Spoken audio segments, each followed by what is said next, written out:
It's the worst thing a doctor has ever said to you. My sister called me in tears, saying she couldn't even stand up because she was in so much pain.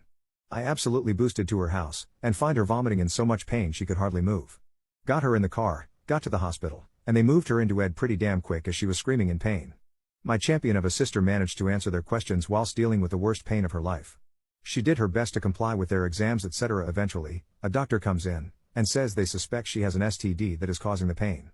Except no STDs are showing up on their panels.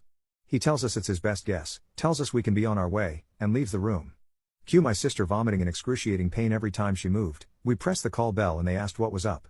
I said there is absolutely no way we could leave the hospital with her in this condition.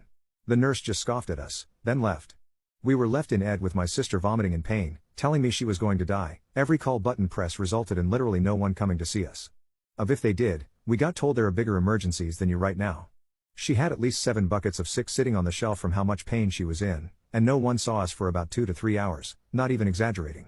She was eventually transferred, because we became too annoying I guess, to an observation unit overnight. I had to go home cause they wouldn't let me stay.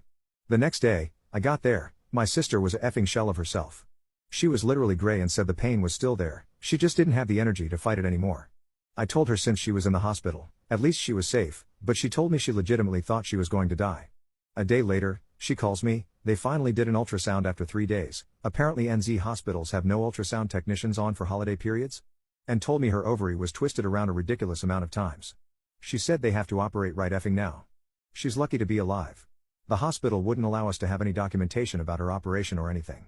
They told us it was not her information to have. The fact that the doctor wrote her off as having an STD, and never looked into anything else until the last moment when she was going septic, sickens the F out of me. And the fact ovarian torsion is a medical emergency whilst we were being told there were bigger things to worry about. I'm just glad she's still effing here.